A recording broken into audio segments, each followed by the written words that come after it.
Hey guys, welcome to your next lecture for SFM and हम लोग discussion कर रहे हैं पोर्टफोलियो मैनेजमेंट के बारे में। सही है, चलो साहब। सो इलस्ट्रेशन नंबर 25 तक हम लोग आ चुके हैं। अभी बचे हुए इलस्ट्रेशंस कवर करेंगे। लॉट ऑफ इलस्ट्रेशंस अभी काफी इजी रहने वाले हैं। दो तीन इलस्ट्रेशंस काफी इंपॉर्टेंट है, बढ़िया है। उसमें से एक तो सबसे इंपॉर्टेंट है, मैं आपको बताने वाला हूँ। सो अभी तो मैंने लास्ट लेक्चर में आपको बताया था कुछ ट्राई करना होमवर्क अपने एंड पे एंड ट्राई करना कि इलस्ट्रेशन नंबर 26, 27 एंड 28 आपका सॉल्व करके हो। 28 का तो एकदम लास्ट में बोला था, पॉसिबल हुआ तो करो, बट 26 और 27 तो मैंने आपको होमवर्क बोला था। जिन लोगों ने सोचा होगा 26 तो वो अटक गए होंगे 26 में ही, पता नहीं क्यों, बट उनको शायद ये दिक्कत आई होगी। सिंस होमवर्क दिया था तो मैं डायरेक्टली मूव कर रहा हूं। Obviously I am going to read this question, don't worry about it. मैं एक्सप्लेन करने वाला हूं क्वेश्चन को, एकदम अच्छे से सॉल्व भी करेंगे। बट ये आपको समझा होगा तो भैया बहुत अच्छे से आपको सब चीजें आने वाली है। ऑलरेडी हम लोग ये देख चुके हैं कॉन्सेप्ट कि मार्केट्स एटीट्यूड टुवर्ड्स रिस्क, कि मतलब मार्केट रिस्क को कैसे रिएक्ट कर रहा है। इस 3.5 कभी किसी को लग गया भाई ये बीटा है, तो प्लीज ऐसा मत बात करो, क्योंकि वो बात कर रहा है मार्केट का रिस्क की तरफ क्या एटीट्यूड है, मार्केट का रिस्क की तरफ क्या एटीट्यूड है, उसकी बातें कर रहे हैं। तो वो हमने कॉन्सेप्ट देखा हुआ है, याद करना थोड़ा। क्या, जब मैं बोलूं मार्केट में जितना रिस्क लोगे तो रिस्क की इज्जत कितनी होगी, उसकी वैल्यू कितनी होगी, उसको क्या बोलते हैं? Market price of risk. याद है क्या आपको? इलस्ट्रेशन नंबर 11 कर चुके हैं इसके regarding, market price of risk. And वो मार्केट प्राइस ऑफ रिस्क जो है ना, that is nothing but what this one, markets attitude towards risk. Market का रिस्क की तरफ कैसे एटीट्यूड है, मार्केट में जो वैल्यू मिल रहा है रिस्क लेने का वो कितना मिल रहा है, उसका एटीट्यूड, उसका प्राइस इंडिकेट करेगा। वो मिल रहा है 3.5 नंबर ऑफ टाइम्स। क्या था मार्केट प्राइस ऑफ रिस्क का फॉर्मूला? सिंस इतना ही एक पॉइंट है जहां पे दिक्कत आ सकती है, बाकी तो एनीवेज कुछ नहीं है। मैं आपको बताऊंगा कैसे करना है, क्या करना है, इसके बेसिस पे आपका फॉर्मूला आने वाला है। ऑब्वियसली दैट फॉर्मूला शायद आपको नहीं समझ में आया हो कैपिटल मार्केट लाइन का। अगर नहीं समझा तो कोई दिक्कत नहीं, वो समझ जाओगे आप लोग इलस्ट्रेशन नंबर 26 के थ्रू। सो उसकी चिंता मत करो। बट सबसे पहला पॉइंट हमारा यहाँ पे बनता है मार्केट प्राइस ऑफ रिस्क का।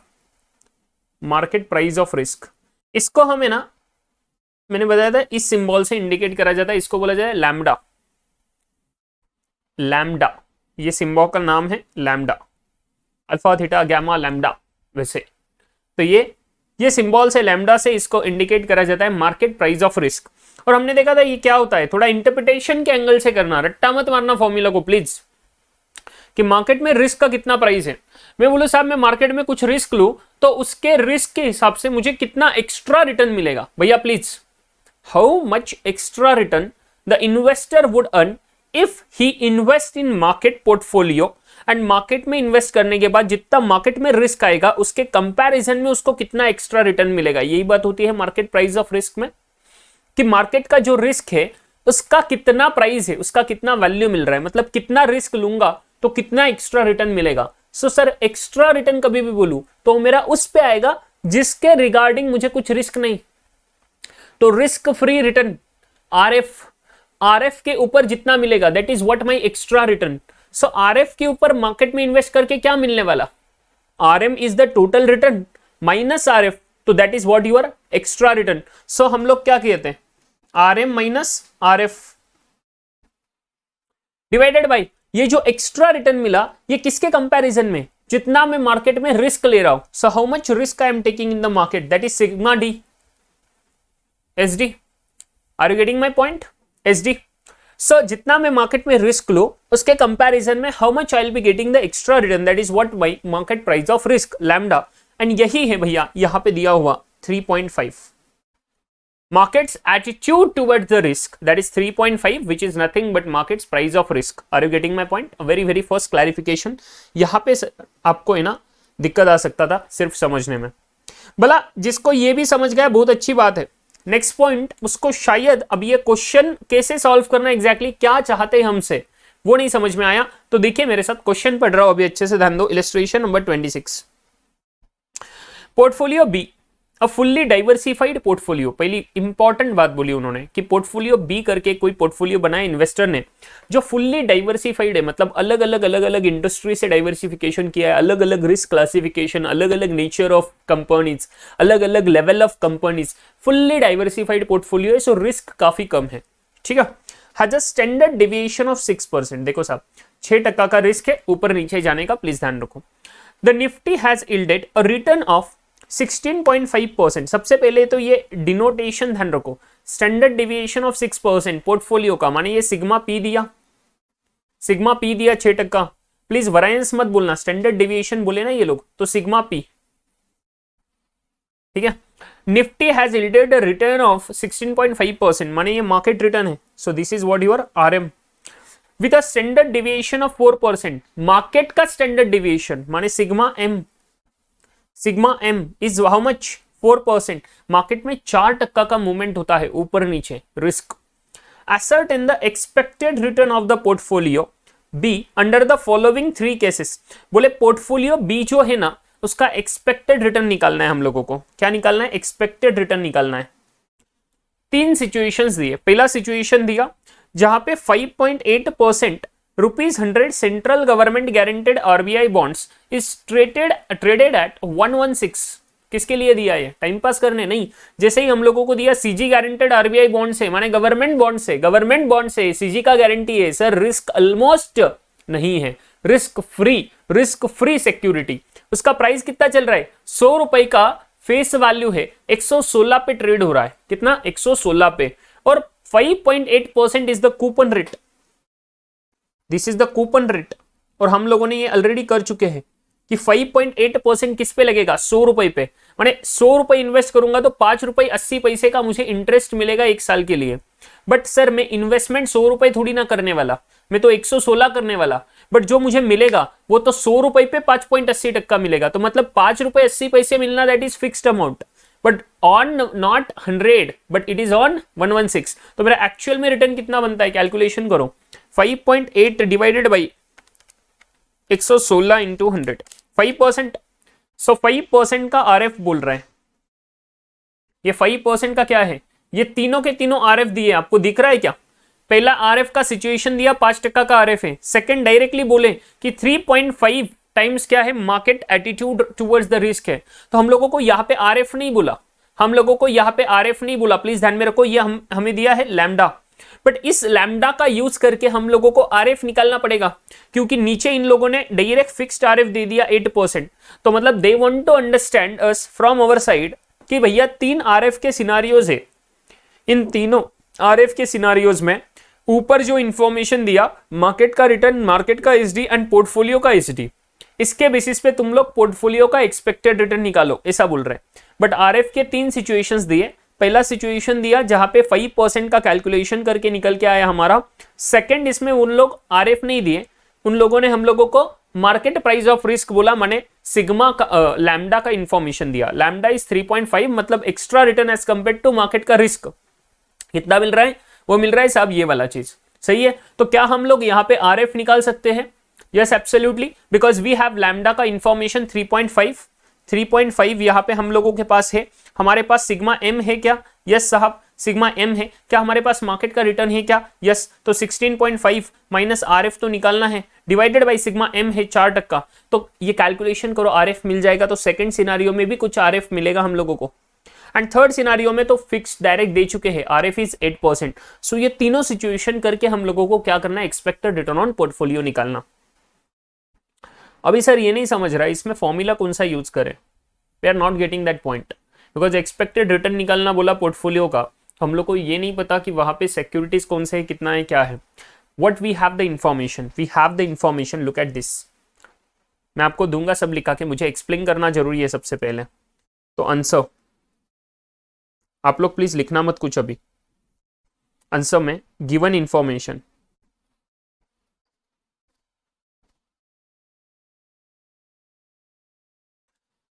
अगर मैं गिवन इंफॉर्मेशन देखूं, सो आई हैव एक सेकंड, मेरे पास में आर एम है 6, पहले एक एक 1 बाई 1 लाइन जाते हैं। सिग्मा पी है 6%,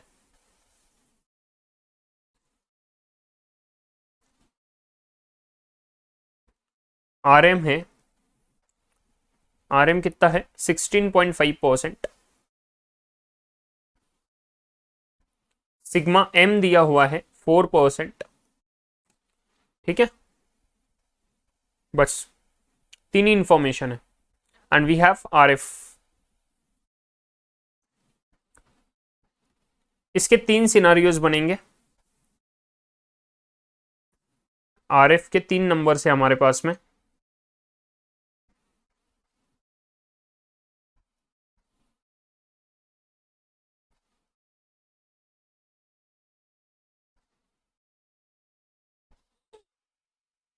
पहले इसमें तो काफी इजी कैलकुलेशन, तो इसका इनाम नोट ही दे देंगे। ये गिवन इंफॉर्मेशन में नहीं लिखते हैं, इसका नोट वर्किंग नोट बना लेते हैं। सबसे पहला वर्किंग नोट,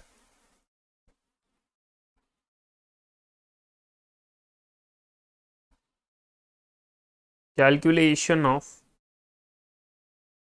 आरएफ इन 3 केसेस। जो 3 केसेस दिए, थर्ड वाले केस में तो डायरेक्टली बोल चुके हैं। अभी लिखना शुरू कर देना मेरे साथ, एक बार पॉज कर लो वीडियो, इतना चीज लिख के ले लो, कोई दिक्कत नहीं है, एंड फिर कंटिन्यू करना मेरे साथ ही, बिकॉज ये आरएफ का कैलकुलेशन साथ में लिख सकते हैं, कोई नहीं है, ऊपर बता चुका ऑलरेडी। केस 1,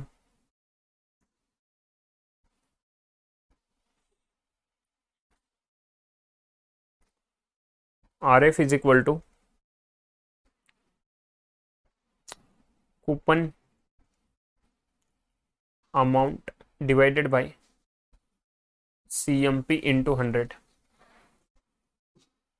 कूपन अमाउंट दिया है मुझे कितना, 5.8% ऑन 100, 100 इंटू 5.8% डिवाइडेड बाय 118, 116 है, इंटू 100, तो ये हमारा बन रहा था 5%।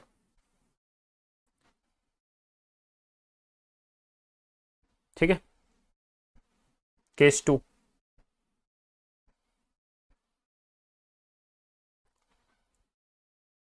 market's attitude towards the risk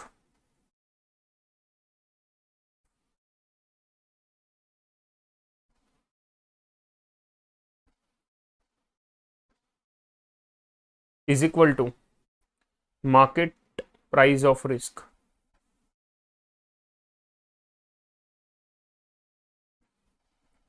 in bracket lambda, नीचे equal to RM minus RF divided by sigma M, sigma M। ठीक है, वी हैव लैम्डा का इंफॉर्मेशन कितना, 3.5 if I am not wrong, 3.5, 3.5। एक सेकंड रुको, हाँ ले लो, चलो इधर ही लिख लो।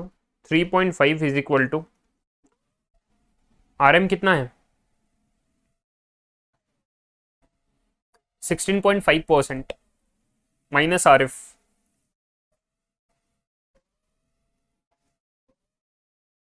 Divided by sigma M 4%।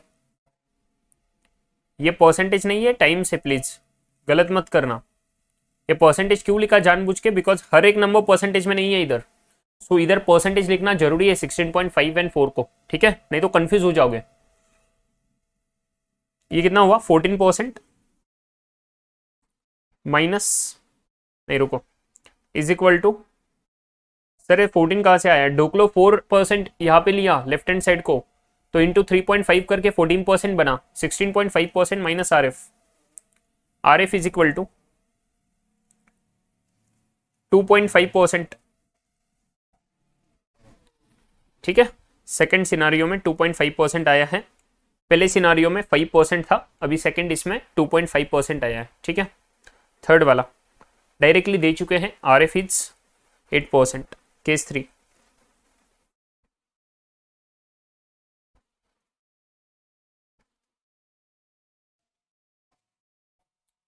RF निकल चुका है, RF ऑलरेडी आ चुका है, अभी कोई दिक्कत नहीं है। नाउ RF आ गया सर हमारे पास में, we have the information of sigma P and sigma M। हम लोगों को अगर एक्सपेक्टेड रिटर्न निकालना तो CAPM model is different. CAPM model में हम लोगों को क्या क्या चाहिए एक्सपेक्टेड रिटर्न में, गाइस कम ऑन, अभी लिखना मत प्लीज, बस समझा रहा हूं, ध्यान दो।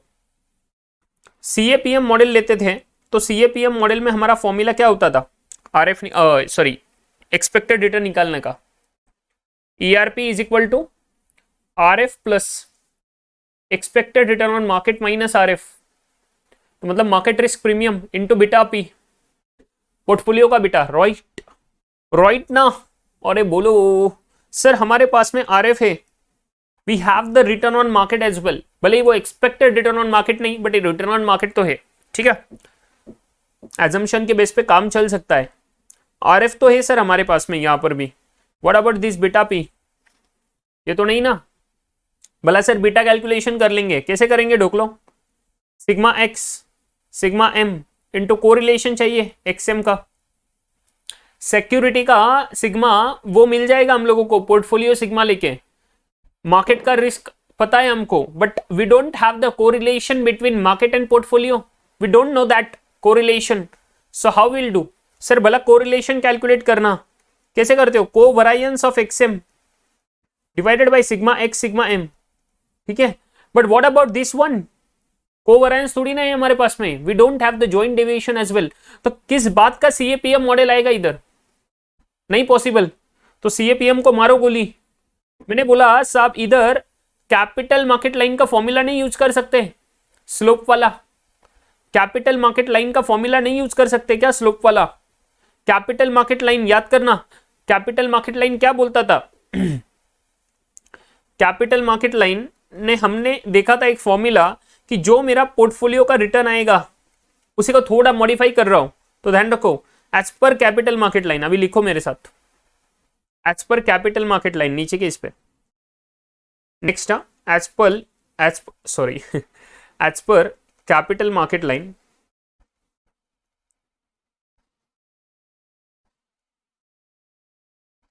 इन ब्रैकेट CML अप्रोच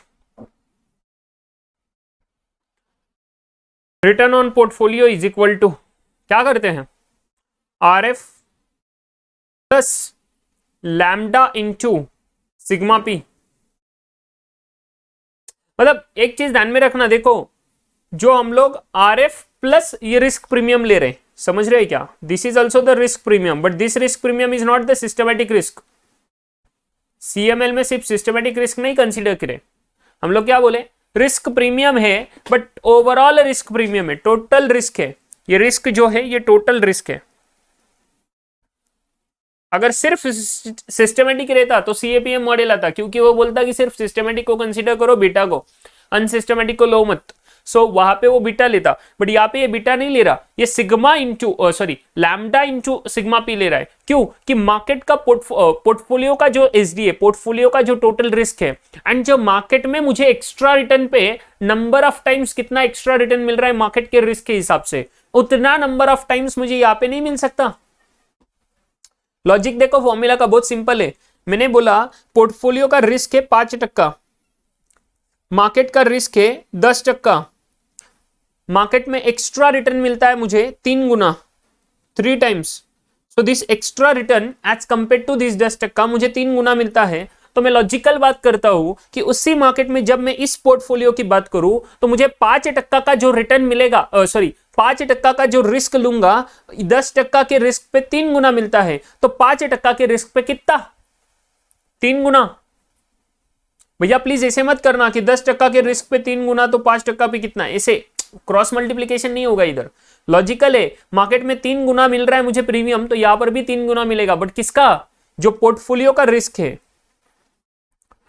जो पोर्टफोलियो का रिस्क है उसका 3 गुना मिलना चाहिए। ये 3 गुना क्या है, ये 3 गुना वो बात कर रहा है कि मार्केट में अगर मैं रिस्क लूं तो मार्केट मुझे 3 गुना एक्स्ट्रा रिटर्न देता है, that 3 times is nothing but market price of risk. अभी जो ऊपर देखा था हम लोगों ने, किधर गया वो, हाँ ये 3.5 टाइम्स की जगह 3 गुना बोल रहा हूं। सो क्या बोल रहा है, मार्केट में अगर रिस्क लूं 4% का तो मुझे एक्स्ट्रा रिटर्न 3.5 टाइम्स मिलता है। Are you getting my point? यहां पर भी वही बात चल रही है साहब कि मार्केट में अगर मैं इन्वेस्ट करूं तो मुझे 3.5 टाइम्स अगर मिलता है तो मैं वही 3.5 टाइम्स इस पोर्टफोलियो में भी तो एक्सपेक्ट करूंगा, बट पोर्टफोलियो में क्या मार्केट के रिस्क का 3.5 टाइम्स लूंगा क्या? नहीं, पोर्टफोलियो में पोर्टफोलियो का जो रिस्क है उसका 3.5 टाइम्स लूंगा, तो इसीलिए पोर्टफोलियो के रिस्क को उस 3.5 टाइम्स से मल्टीप्लाई करा. This is what you are getting the risk premium. But this risk premium is there overall on what your risk free rate. So that's why RF को add करा. Logical. Extra premium कितना मिलेगा risk free, वो ये मिलेगा. Getting my point. Risk premium total risk capital market line के approach के हिसाब से हम लोग यूज करेंगे एंड इसके बेसिस पे will be able to solve this question very easy. Sir but हमारे पास में तो RF तीन है, क्या करें? तीनों केस के कैलकुलेशन कर लो, दैट्स इट. वही तो उन्होंने बोला कि एक्सपेक्टेड रिटर्न निकालो तीनों केस के. तो now we will be able to solve this based upon this particular information. While sigma lambda is equal to, लिख के ले लो, while lambda is equal to market price of risk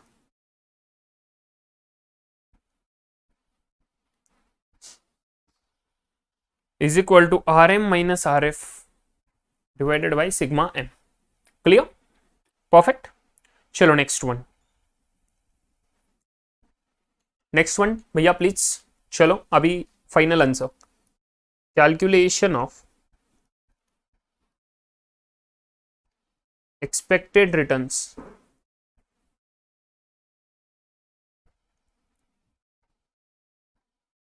on the portfolio. Expected returns of the portfolio in mentioned 3 cases.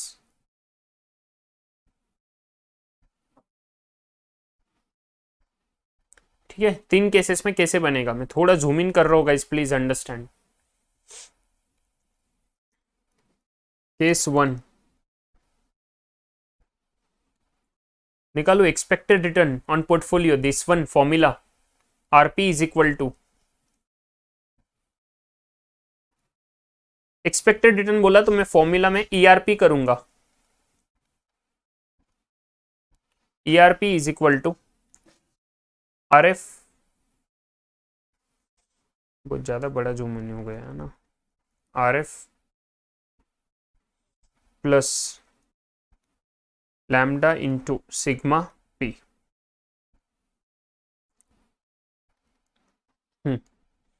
पहले से case में कितना RF है? 5%. पहले केस में RF 5% है.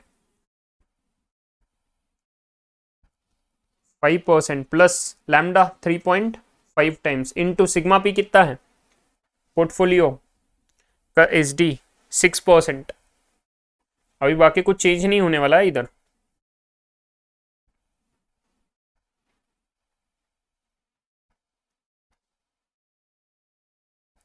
सो 21 पॉइंट प्लस 5 कितना बनता है रे? 6 into 3.5.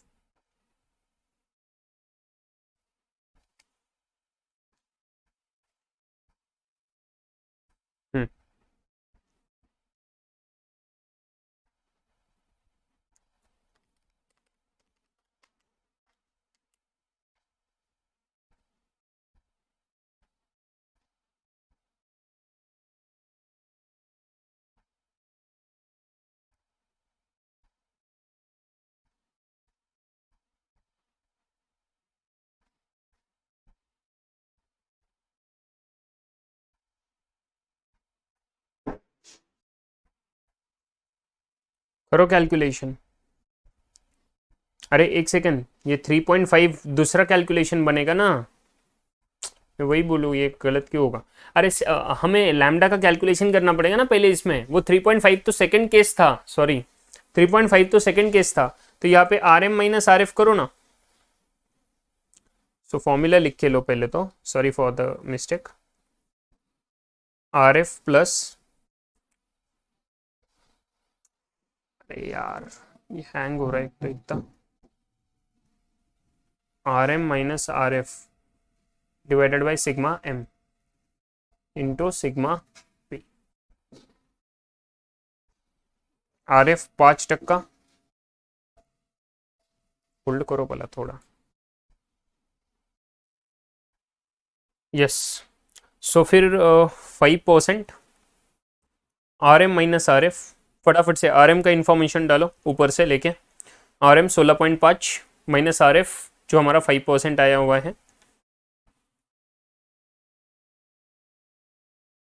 16.5% minus 5% divided by sigma M was 4%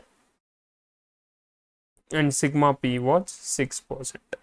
इसका कैलकुलेशन करेंगे, आप लोगों को मिल जाएगा कितना इन्फॉर्मेशन। देखो साहब, 16.5 माइनस 5 करा तो 11.5 by 4 into 6 plus 5, so it is coming to the 22.25%। ठीक है,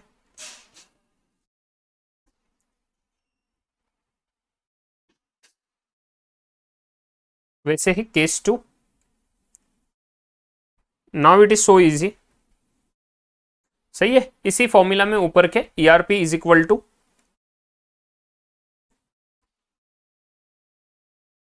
RF, कितना आया केस 2 में RF 2.5% if I am not wrong, हाँ, प्लस RM माइनस RF 16.5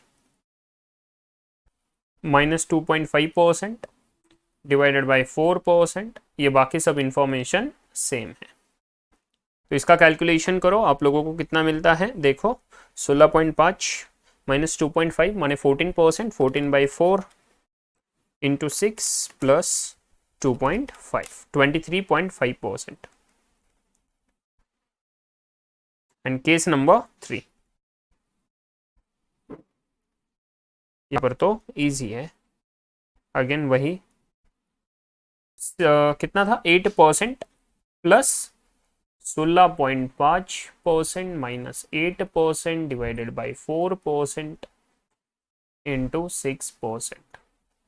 आप लोगों का कैलकुलेशन आया होगा 8.5 by 4 into 6 plus 8, 20.75%। I hope you guys are clear, perfect.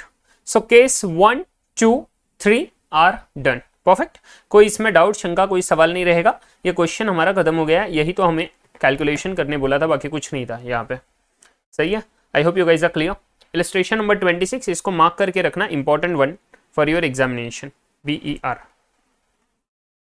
भले इजी क्वेश्चन है, but you might be basically confused with this particular thing, market's attitude of risk, and then आपको ये ध्यान में ना आ जाए कि साहब कैपिटल मार्केट लाइन यूज करना है। सो दैट्स वाई ये इंपॉर्टेंट वन मार्क करके रख देना, ये फॉर्मूला इंपॉर्टेंट है, बाकी कुछ नहीं। ठीक है, चलो साहब, ये हुआ हमारा क्वेश्चन नंबर 26। इलस्ट्रेशन नंबर 27 पे जा रहा है, एकदम अच्छे से ध्यान दो। बढ़िया इलस्ट्रेशन है, इजी है, कुछ ज्यादा दिक्कत नहीं है। सिर्फ यहाँ पे थोड़ा एक नया चीज है कि यहाँ पे रिवर्स कैलकुलेशन करना है, मैंने आपको लास्ट लेक्चर में ही बता दिया था। देखो चलो फटाफट से ध्यान दो, अच्छे से सॉल्व कर रहे इसको। Illustration number 27, stock P has a beta of 1.5। So हम लोग लिखते जाएंगे, ये क्या दिया है information, beta P is 1.5, market expectation of 15% return, so माने RM दिया हुआ है हम लोगों को 15%। For stock Q it is 0.8 and 20, sorry यहाँ पे RP दिया हुआ है, स्टॉक P का बीटा दिया है 1.5 एंड मार्केट का एक्सपेक्टेशन है कि 15% रिटर्न मिलेगा, मतलब रिटर्न P कितना दिया है 15%। स्टॉक Q के लिए दिया है 8.8 that is beta Q, and ये दिया है RQ 12.5%। If the risk free rate is 6% and market risk premium is 7%, risk free rate है 6% and market risk का प्रीमियम है 7%। सो इतना इंफॉर्मेशन है हमारे पास में अभी अभी। 0.8 उसके बाद में 12.5, दोनों के बेटा, दोनों का रिटर्न, उसके बाद में RF दिया हुआ है, यह आया हमारे पास में RF, यह आया हमारे पास में market risk premium. Evaluate whether this two stocks are priced correctly. क्या बढ़िया क्वेश्चन है। बोले या क्या ये दोनों के दोनों स्टॉक्स करेक्टली प्राइस हुए हैं क्या, मतलब यहाँ पे जो रिटर्न मिल रहा है RP 15% और 12.5%, क्या वो करेक्टली प्राइस है क्या। अगर मैं RF को देखूं, मार्केट रिस्क प्रीमियम को देखूं एंड बीटा को देखूं, if this two stocks to be regarded as the correctly priced, अगर इनको कंसीडर करे कि ये करेक्टली प्राइस है 15% एंड 12.5% पे, शायद करेक्टली प्राइस हो या ना हो, based on what, RF and market risk premium और उनका इंडिविजुअल बीटा। अगर हम ये कैलकुलेशन करें, CAPM लगाए, तो हम लोगों को मिल जाएगा इसका एक्सपेक्टेड रिटर्न कितना होना चाहिए। Based on CAPM. तो सीएपीएम का रिटर्न कंपेयर करेंगे विद दिस रिटर्न एंड हम लोगों को पता लग जाएगा क्या ये करेक्टली प्राइस है या नहीं है। ये तो पहला क्वेश्चन है। सेकंड क्वेश्चन पूछे अगर हम इन दोनों स्टॉक्स को कंसीडर करें कि ये करेक्टली प्राइस्ड है, भले ही सीएपीएम से मैच ना हो, बट अगर हम कंसीडर करें कि ये करेक्टली प्राइस है, तो इन that scenario RF and market risk premium कितना होगा? आप लोगों को समझ रहा है? पहले इसमें तो सीएपीएम के हिसाब से एक्सपेक्टेड रिटर्न निकाल लेंगे एंड देखेंगे कंपेयर करके कि भैया ये 15% और 12.5% से कितना मैच होता है। अगर मैच हो गया माने करेक्टली प्राइस है, अगर ऊपर नीचे गया मतलब करेक्टली प्राइस नहीं है, इधर ओवर वैल्यूड है नहीं तो अंडर वैल्यूड है। लॉजिकल? सर ये पहला क्वेश्चन तो काफी इजी है। What about second one? Second one is the new part. Second में बोल रहा है कि अगर हम सीएपीएम को इग्नोर कर दे, माने ये 6% ऊपर जो दिया आरएफ एंड जो 7% का मार्केट रिस्क प्रीमियम दिया, अगर हम इसको इग्नोर कर दे एंड कंसीडर करें कि ये जो 15% का रिटर्न पी दिया और रिटर्न ऑन क्यू दिया 12.5%, ये करेक्टली प्राइस है। If these two stocks to be regarded as correctly priced, then in that scenario RF and market risk premium कितना होगा, ये पूछ रहे हैं। प्लीज ध्यान रखो। फिर उस सिनारियो में मतलब 15% रिटर्न पे एंड 12.5% रिटर्न पे पी एंड क्यू के स्टॉक के लिए रिस्पेक्टिवली आरएफ कितना होना चाहिए और एमआरपी कितना होना चाहिए, मार्केट रिस्क प्रीमियम, ये हम लोगों को पूछ रहे हैं। That is very easy question but just reverse calculation वाला। सो कैलकुलेशन थोड़ा बड़ा हो जाएगा, बाकी दिमाग लगाने का काम ज्यादा एक्सेप्शनल नहीं है। ठीक है, चलो सब करो मेरे साथ सॉल्व फटाफट से। पहला क्वेश्चन तो काफी इजी है, तो 1-2 मिनट में कर लेंगे हम लोग। पहला question, calculation of expected returns of both stocks as per CAPM. ठीक है, stock P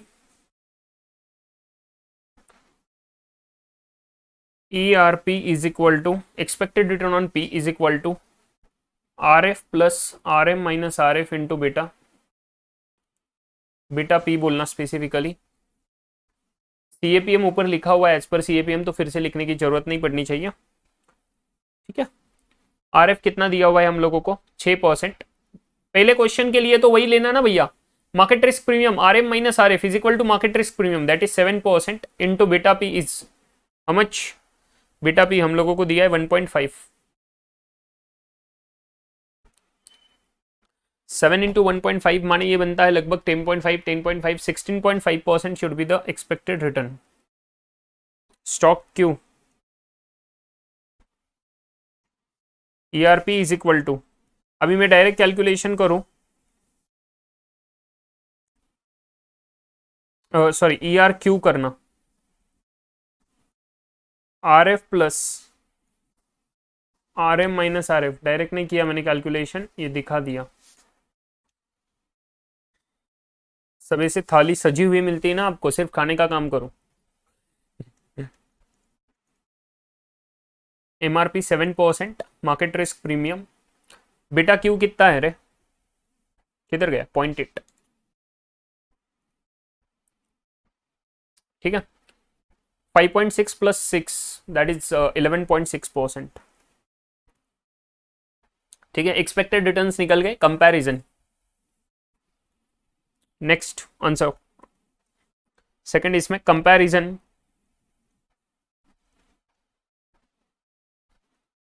of expected returns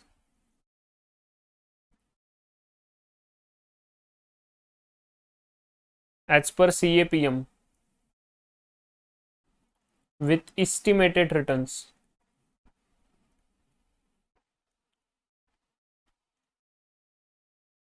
of stocks।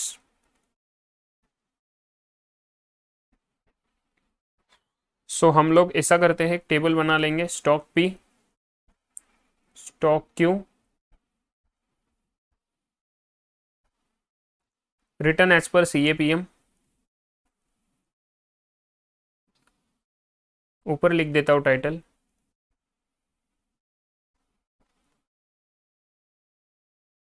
Return as पर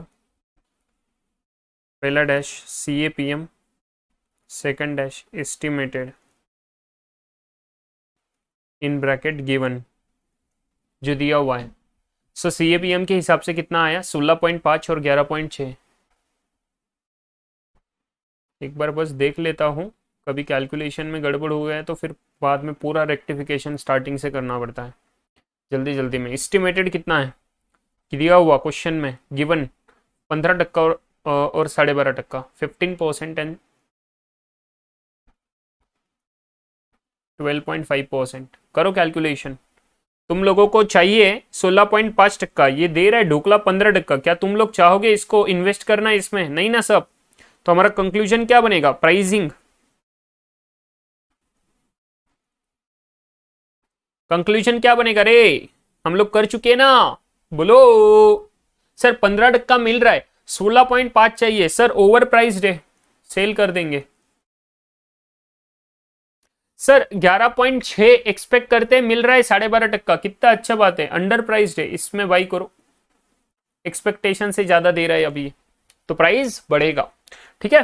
so over priced and under priced. Over price बोला तो हमारा कंक्लूजन क्या बनता है, सेल। अंडर प्राइस बोला तो बाई। क्लियर, एकदम परफेक्ट। अरे कोई शंका, कोई सवाल, कोई दिक्कत नहीं ना? चलो, सो ये कंक्लूजन हुआ। ये क्वेश्चन तो काफी इजी था, पहला वाला, evaluate whether this two stocks are priced correctly. So हमारा कंक्लूजन क्या बोला, no over priced and under priced है। एक ओवर प्राइस्ड है P and Q under priced है। यहाँ पे तो दिक्कत नहीं आएगी, बट दिक्कत आएगी नेक्स्ट में कि अगर हम करेक्टली प्राइस माने। नेक्स्ट आंसर नंबर 3 बोल दो इसको, calculation of RF and MRP in case of assumption to be stocks being correctly priced at 15% and 12.5% returns। अगर हम 15% और 12.5% को करेक्टली प्राइस माने तो सिंपल सी बात है, CAPM का फॉर्मूला लगाओ, बट रिटर्न को 15% एंड 12.5% ले लो, फिर RF and RM minus RF निकालना पड़ेगा हम लोगों को। सो क्या बनेगा, 15% इज इक्वल टू, ये स्टॉक पी के लिए। सो रुको एक second, for stock P 15% is equal to RF plus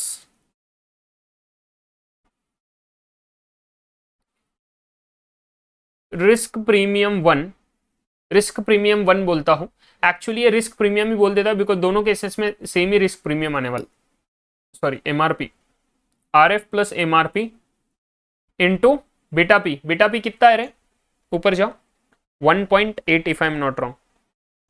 beta P कितना है देखने दो, 1.5 है एंड देन 0.8 है, तो ये 1.5 बना। तो ये मेरा कैलकुलेशन होएगा। देन फॉर स्टॉक क्यू कितना है रे, स्टॉक क्यू में 12.5%। देखो आप जरा क्वेश्चन देखो रे, 12.5% is equal to RF plus MRP into 0.8।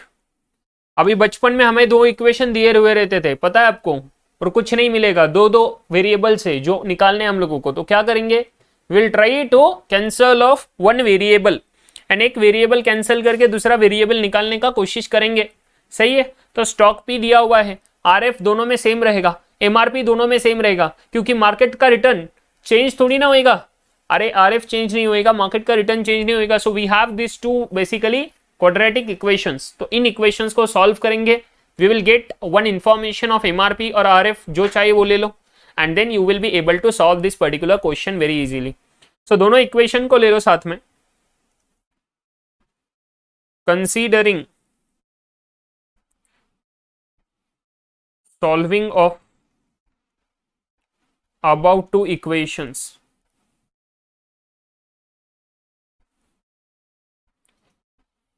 सो क्या होएगा, 15 is equal to RF plus 1.5 MRP, थोड़ा प्रॉपरली लिख रहा हूं, 12.5 इज इक्वल टू परसेंटेज को इग्नोर कर रहा हूं, RF प्लस 0.8 MRP। इजी रहेगा अगर MRP निकाल ले, हम लोग सबको निगेटिव करें ऐसे, तो हम लोगों को क्या होगा, RF पूरा कैंसल हो जाएगा, ये RF पूरा कैंसल हो जाएगा 0, एंड यहाँ पे बचेगा 2.5 is equal to 1.5 MRP minus 0.8 MRP, that is 0.7 MRP। So market risk premium is equal to 2.5 by 0.7, that is how much, बोलो सब, 2.5 by 0.7, 3.57 आ रहा है मेरे पास परसेंटेज। अभी इसको परसेंटेज बोलना, सो MRP के जगह मैं लिख रहा हूं पूरा properly, market risk premium,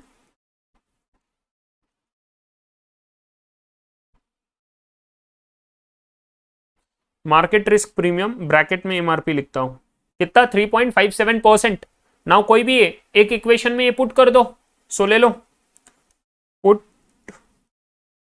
3.57% in equation of stock P. बच्चों जैसा पूरा लिख के दे रहा हो रहे, प्लीज ऐसे लिखना एग्जाम में।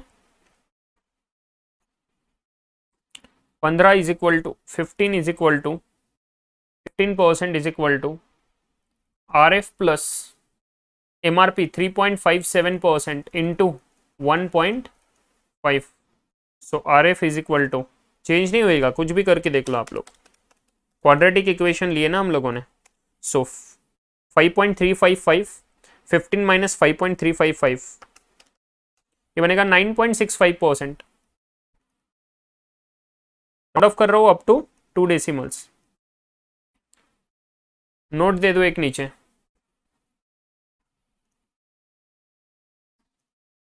एग्जाम नोट है ये, all calculations are rounded off up to 2 decimals. ठीक है क्या सब परफेक्ट? चलो सो ये हमारा हो गया, RF निकाल लिया हम लोगों ने एंड MRP भी निकाल लिया, कैलकुलेशन डन, बाकी कुछ नहीं, एकदम सिंपल। चलो सो ये question done, question number 27 is done, sorry illustration 27 is done. Illustration number 28 इसको मार्क करना द मोस्ट इंपॉर्टेंट क्वेश्चन, काफी इंपॉर्टेंट क्वेश्चन है, इसको मार्क करना as a BER and 100% concentration, दुनिया का जितना ज्यादा से ज्यादा कॉन्सेंट्रेशन दे सकते हो यहाँ पे वो देना, काफी इंपॉर्टेंट है। जो बंदे को कॉन्सेप्चुअल अंडरस्टैंडिंग है वही बंदा ये क्वेश्चन सॉल्व कर पाएगा, नहीं तो ये सॉल्व नहीं कर पाएगा। एग्जाम में देखा कॉन्सेप्ट अंडरस्टैंडिंग नहीं है वो रोना शुरू कर देगा, क्योंकि उसको अगर मार्क्स चाहिए होंगे इसके तो। बट अगर वो कंफर्टेबल लगता है खुद को, छोड़ देगा ये क्वेश्चन एंड बाकी के क्वेश्चन सॉल्व करने में फोकस करेगा। बट ये सिचुएशन नहीं आनी, इसलिए बोल रहा हूँ 100% कॉन्सेंट्रेट दो, एकदम कॉन्सेंट्रेशन करो, सब एकदम अच्छे से हो जाएगा, कोई दिक्कत नहीं है। ठीक है, चलो मेरे साथ इलस्ट्रेशन नंबर 28 पे जा रहे हैं हम लोग एंड सॉल्व कर रहे हैं इसको एकदम अच्छे से।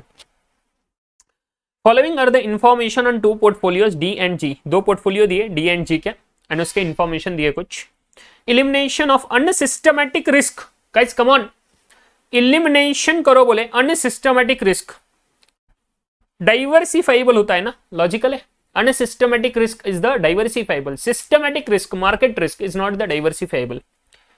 वरायंस दिया हुआ है, इसका वरायंस दिया हुआ है माने सिग्मा स्क्वायर दिया हुआ है।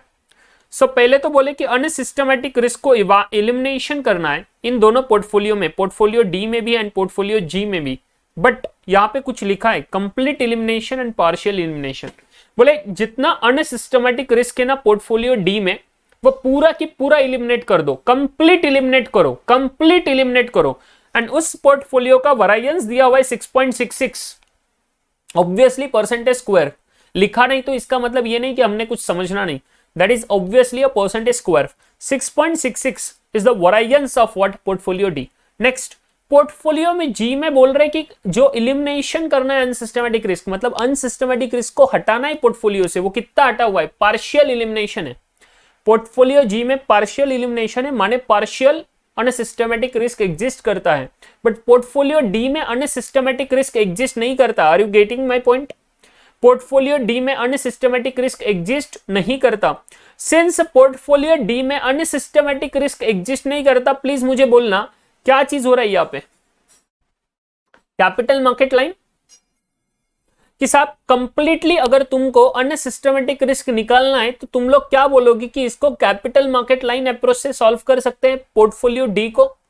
एंड पोर्टफोलियो जी में पार्शियल एलिमिनेशन होता है अनसिस्टमेटिक रिस्क का, एंड सिस्टमेटिक रिस्क के साथ अनसिस्टमेटिक रिस्क एग्जिस्ट करता है, तो can we use the capital asset pricing model for that thing. थोड़ा समझना एक बार, थोड़ा सोचना इस क्वेश्चन को देखे हुए, इतना ही बस टेबल, यही तो नया चीज है। बाकी बी आर लिखने का मतलब बस यही है, जिसको ये समझ गया दैट्स इट, क्वेश्चन सॉल्व हो जाएगा। आगे कुछ नहीं, आगे एकदम फालतू चीज है, एकदम इजी है।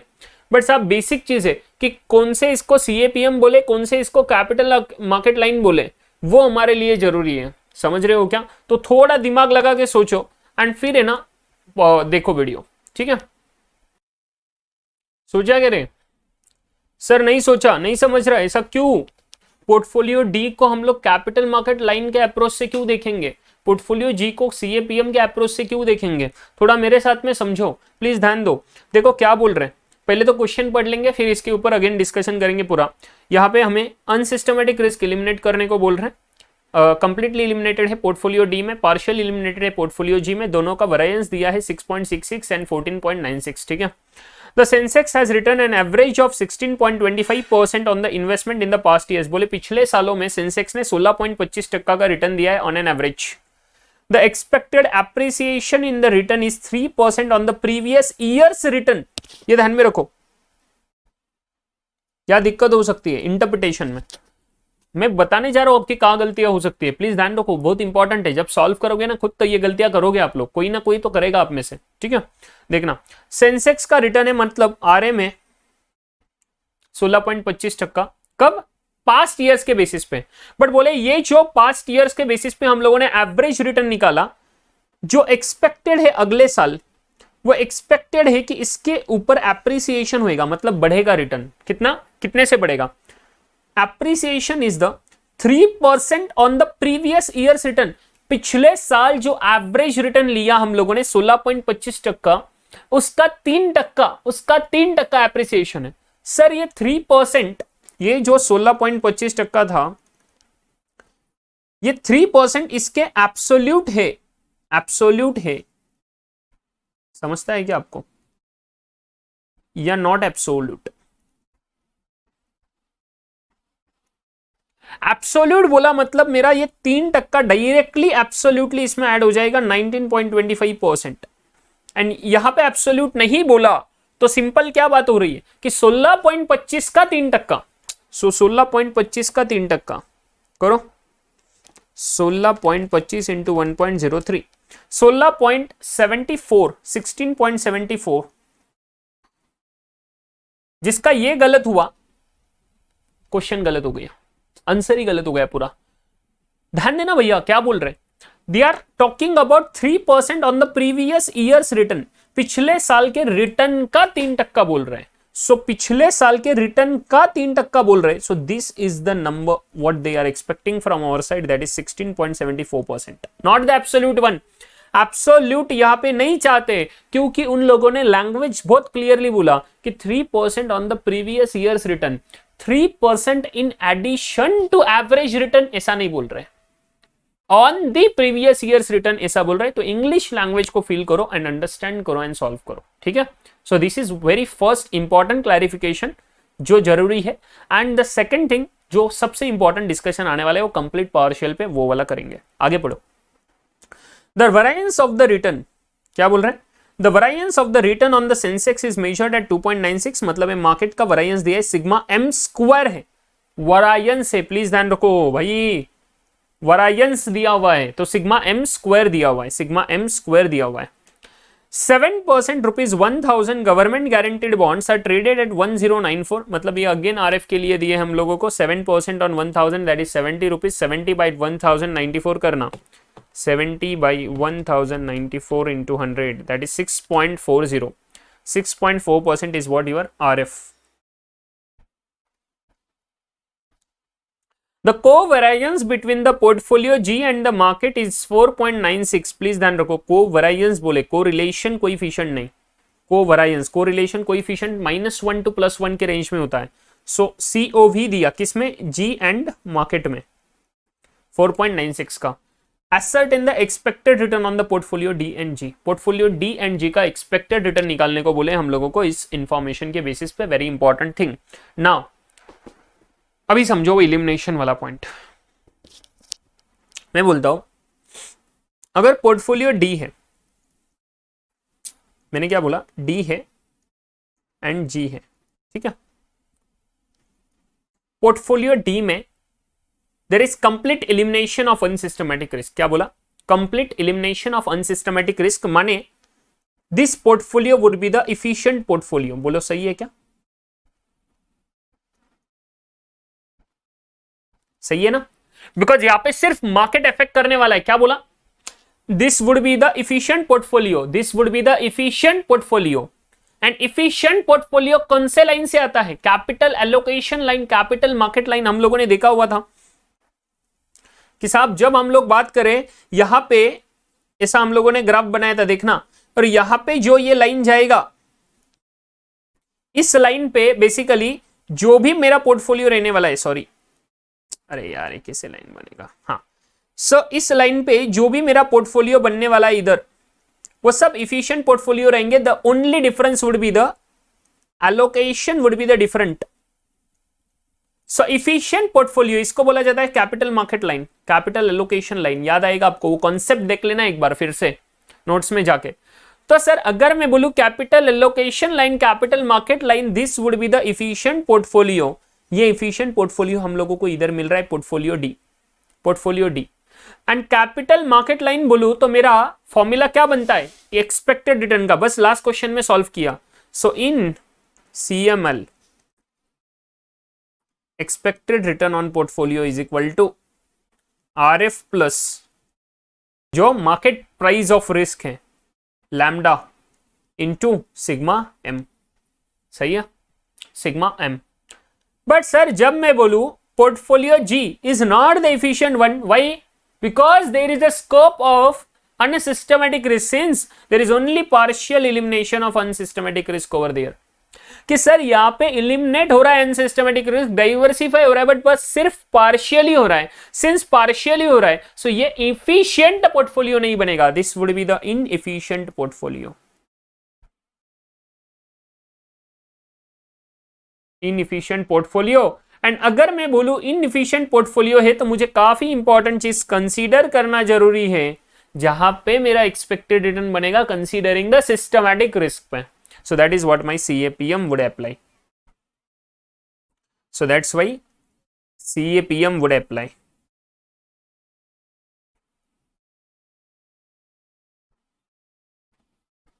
एंड फिर इस केस में मेरा एक्सपेक्टेड रिटर्न ऑन पोर्टफोलियो कैसे बनेगा, ERP is equal to RF plus RM minus RF into beta.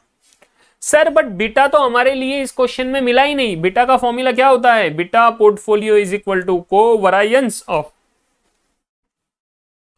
Portfolio into market, sigma P into sigma M। बोला क्या मेरे पास सिग्मा P है क्या, सिग्मा P है क्या, किधर दिया, नहीं है सर, वरायंस है। अरे ढोक लो, वरायंस है तो उसका स्क्वायर रूट लेके सिग्मा P मिल जाएगा, पोर्टफोलियो G, पोर्टफोलियो G। तो यहां पे ये चीज मिलने वाला ना हम लोगों को। And sir second thing, sigma market तो दे चुके, वरायंस दिए हुए मार्केट का, अगेन सिग्मा M स्क्वायर 2.96, उसका स्क्वायर रूट लेंगे सिग्मा M मिल जाएगा। कोवेरिएंस ऑलरेडी दे चुके हैं हमारे पास, कोवेरिएंस 4.96, तो based on that we will be able to calculate beta portfolio. Portfolio G का बीटा कैलकुलेट हो जाएगा, RM माइनस RF हमारे पास इंफॉर्मेशन है, RF का भी मिल जाएगा है इंफॉर्मेशन, तो ERP निकल पाएंगे CAPM के हिसाब से। एंड इधर भी सारा हम लोग निकाल पाएंगे expected return on portfolio in CML, capital market line. Are you getting my point? कोई शंका, कोई सवाल, कोई दिक्कत है क्या इफिशिएंट एंड इनएफिशिएंट पोर्टफोलियो में? कुछ भी नहीं, एकदम अच्छे से समझ गया ये वाला चीज। This is the important one, portfolio D and portfolio G. This is not a part of your answer. This is the self-explanatory. Explanation है, explanation है बस। ठीक है, एक्सप्लेनेशन है, please guys understand, very important thing, ठीक है। And sir ऊपर अगर मैं देखूं तो ये वाला एब्सोल्यूट नॉन एब्सोल्यूट, बस दो ही चीजें थी, बाकी कुछ नहीं है। अभी इसके बेसिस पे आप लोग सॉल्व कर पाओगे। सीएमएल नंबर्स पुट करो, you will get the expected return on portfolio, nothing nothing difficult thing. Okay, so अगर मैं देखूं calculation of expected return, you can write it down ना, सीएमएल वगैरह ये चीज लिखना पड़ेगा आंसर में। Calculation of expected return on portfolio, मैं अभी ज्यादा डिटेल में नहीं लिखने वाला प्लीज। पोर्टफोलियो डी,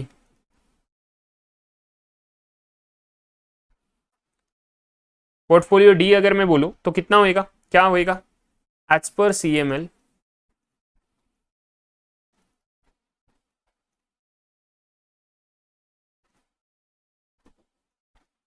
एज पर CML ERP is equal to, जो ऊपर आया है R F plus lambda into sigma M, ये करना एंड कैलकुलेशन मिल जाएगा। आर एफ कितना दिया है ऊपर,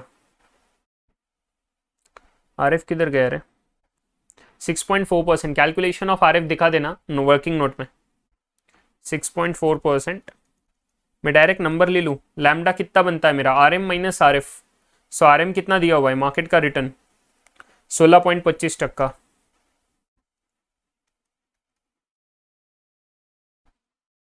minus 6.4% divided by sigma M. Sigma M कितना है मेरे पास, 2.96 का स्क्वायर रूट लो, 1.72 स्क्वायर रूट ऑफ 2.96,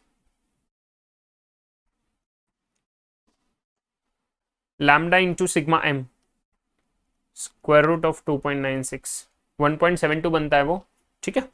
अगर ये मैं कैलकुलेशन कर लूँ तो आप लोगों को आंसर मिलने वाला है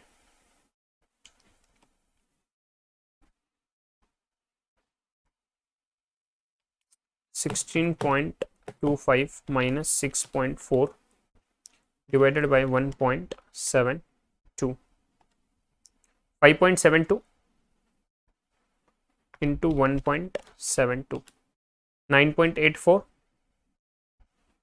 जस्ट मिनट रुको, कुछ तो गड़बड़ हो रहा है क्या, देखने तो मुझे, अरे सॉरी, ये मैंने गलती से सिग्मा एम लिया ना, यहाँ पे सिग्मा डी होना चाहिए, तभी मैं बोलूँ sigma D, because portfolio D है ना हमारा, ये पोर्टफोलियो का एच डी आएगा ना भैया नंबर ऑफ टाइम्स में, तो पोर्टफोलियो डी का सिग्मा कितना है, उसका भी वेरिएंस दे चुके हैं हम लोगों को 6.66, इसका स्क्वायर रूट लो 6.66 का,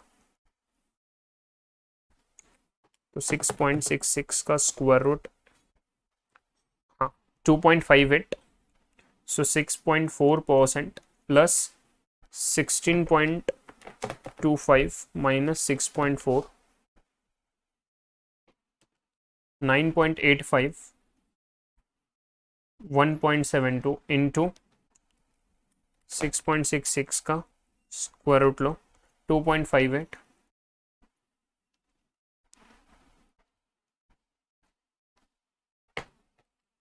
9.85 इंटू 2.58 डिवाइडेड बाई 1.72 प्लस 6.4, 21.18। कुछ कैलकुलेशन में गड़बड़ नहीं हुआ ना मेरे,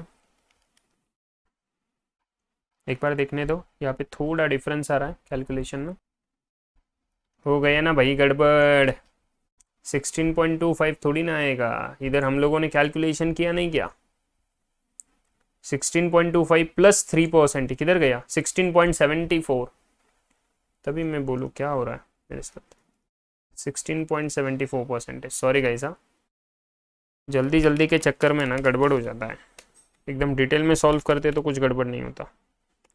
1.72, 6.011,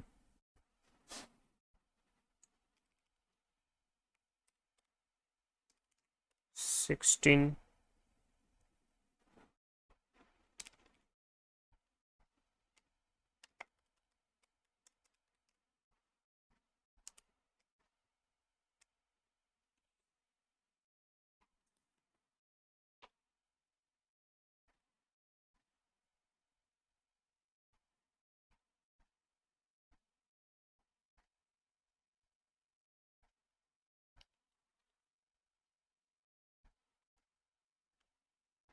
रहन को सुन बहारा है, इश्क के देख के हारा है।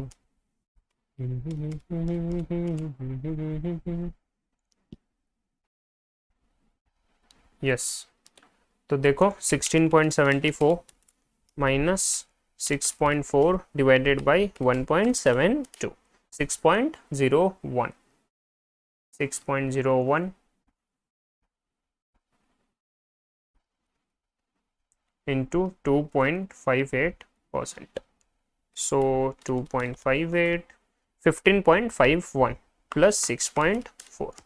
So बन रहा है 21.91%. ठीक है, rounded off up to 2 decimals. Okay, so portfolio D हो गया, पोर्टफोलियो जी निकालो calculation.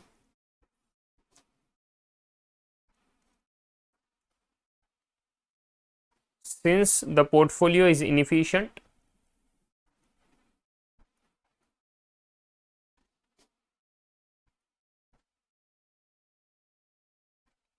return would be computed as, return can be based on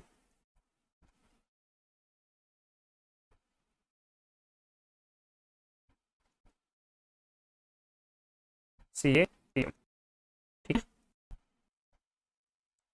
फिर CAPM के बेस पे जो रिटर्न आएगा वो आएगा सेम उसी सिनारियो में हम लोग एक्सपेक्टेड रिटर्न जो निकालते हैं based on that. So expected return on portfolio is equal to RF plus RM minus RF into beta G. ठीक है, कैलकुलेशन ऑफ बेटा भी दिखा दो सबसे पहले. Beta of portfolio G, that is beta g. Beta g is equal to covariance of GM divided by sigma g into sigma m. Clear? कौन सा फॉर्मूला बनता है याद है आपको? एक फॉर्मूला हमारा होता था बेटा जी, इससे हम लोगों ने ये डिराइव करा था कि सर जी का देखो SD कितना है as compare to the market and इसका कोरिलेशन. एंड कोरिलेशन क्या होता था हमारा, अरे सॉरी यहाँ पे सिग्मा m स्क्वायर आएगा, नीचे ऊपर भी गलत लिखा गया फॉर्मूला. हाँ, ये सिग्मा m स्क्वायर आएगा ना, कोवरेंस बाई सिग्मा m स्क्वायर. वो हम लोगों ने फॉर्मूला डिराइव करा था इस फॉर्मूला से, आपको दिखा रहा हूँ, ध्यान दो. सिग्मा जी माने जो पोर्टफोलियो का रिस्क है डिवाइडेड बाय उसका कंपैरिजन करें मार्केट के रिस्क के साथ. सो मार्केट के रिस्क के हिसाब से पोर्टफोलियो का कितना रिस्क है उसका कंपैरिजन मिल जाएगा, एक फैक्टर मिल जाएगा. वो फैक्टर को कोरिलेशन दिखेंगे, दोनों के बीच में कितना सर टेंडेंसी क्या है. तो कोरिलेशन आएगा जीएम का. कोरिलेशन जीएम का हम लोग एक एब्सोल्यूट नंबर लेते हैं एंड वो कहाँ से बनता है, दोनों के बीच में जो जॉइंट डेविएशन होता है. So joint deviation is covariance of G and M. And sir since ये परसेंटेज स्क्वायर में होता है उसको हमें एब्सोल्यूट नंबर में कन्वर्ट करना, -1 से लेके +1 की रेंज में. तो इसलिए दोनों के SD से हम लोगों ने क्या करा, उसको डिवाइड करा. सो अगर ये मैं यहाँ पे पुट कर दूं तो हमारा ये सिग्मा जी कैंसिल हो जाएगा एंड नीचे sigma m into sigma m बन के सिग्मा m स्क्वायर आता है एंड ऊपर सिर्फ न्यूमरेटर में कोवरायंस GM आता है. एंड इस बेसिस पे ये फॉर्मूला हमारा बनता है, याद है ना? ठीक है, सो ये फॉर्मूला के बेसिस पे जाओ. कोवरायंस हम लोगों को दे चुके हैं कैलकुलेशन क्वेश्चन में 4 कोवरेंस बिटवीन, हाँ covariance is 4.96 and sigma m square हमारे पास 2.96 ऑलरेडी अवेलेबल है. So covariance is 4.96 divided by 2.96. So 4.96 by 2.96 1.67 आ रहा है. सो 1.68 का ले लूं क्या बेटा, में 1.68 ले लेता हूं. So that would be the बेटा.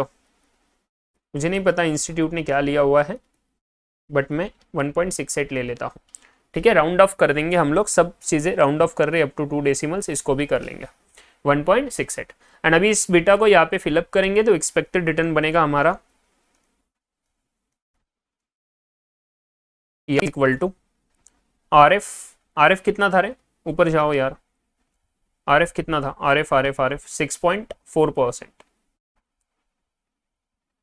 6.4% plus 16.5% minus 6.4% into 1.68. So 16.5% minus 6.4 into 1.68 plus 6.4, 23.37%. 23.37%. Just let me check it out. 23.37%. Again थोड़ा डिफरेंस आ रहा है कुछ. अरे ये 16.5 लिया ना, पर 16 पॉइंट में वही 16.74 आना है ना इधर. 16.74 माइनस 6.4. एक बार लिख के ले लेंगे ना सब इंफॉर्मेशन कि क्या क्या हमें यूज करना है, तो फिर दिक्कत नहीं आती है. 23.77%. ये थोड़ा डेसिमल का भी गड़बड़ आपको मार्क्स नहीं देगा, प्लीज ध्यान रखना. एसएफएम में ये चीज़ बहुत इंपॉर्टेंट होता है कि आप कैलकुलेशन मिस्टेक ना करो, नहीं तो वो इंस्टीट्यूट बैंड बजा देता है आपके. इतना मेहनत करके कुछ काम नहीं बनेगा, ठीक है ना. सो ये चीज़ ध्यान में रखना. Clear. Illustration number 28 is done. यही के बेसिस पे हुआ है. बाकी अभी 29 नंबर का जो इलस्ट्रेशन है, this is so easy. This is based on arbitrage pricing theory. 28 please mark कर देना BER. Very important question is this one. Okay ये एग्जाम में आपको दिखेगा, तो भैया प्लीज मार्क्स लाने जरूरी है आप लोगों ने. अभी 29 पे जा रहा हूं. आर्बिट्रेज प्राइसिंग थ्योरी होमवर्क दूंगा ये आप लोगों को. क्लास वर्क कर लो, होमवर्क नहीं. चलो क्लास वर्क कर लो इसको.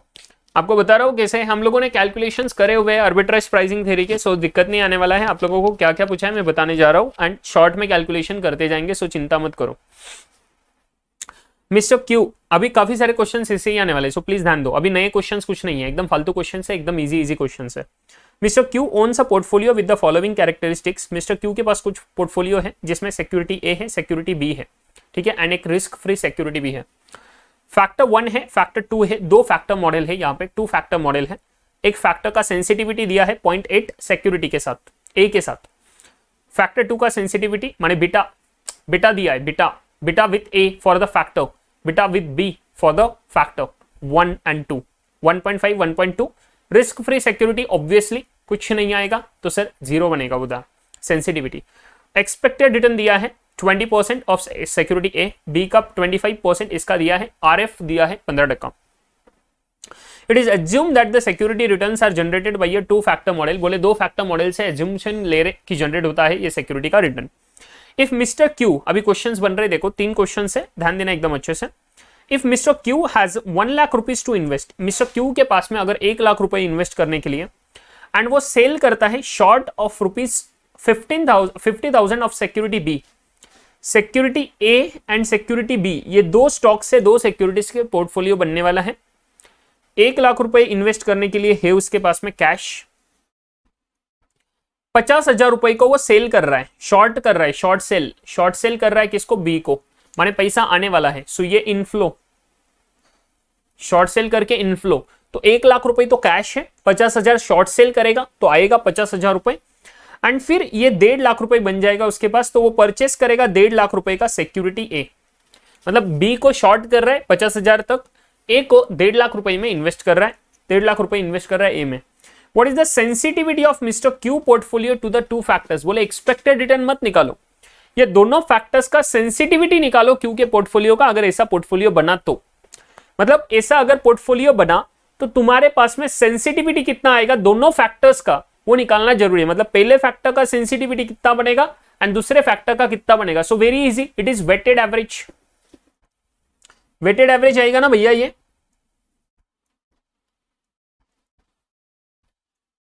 वेटेड एवरेज आएगा ना.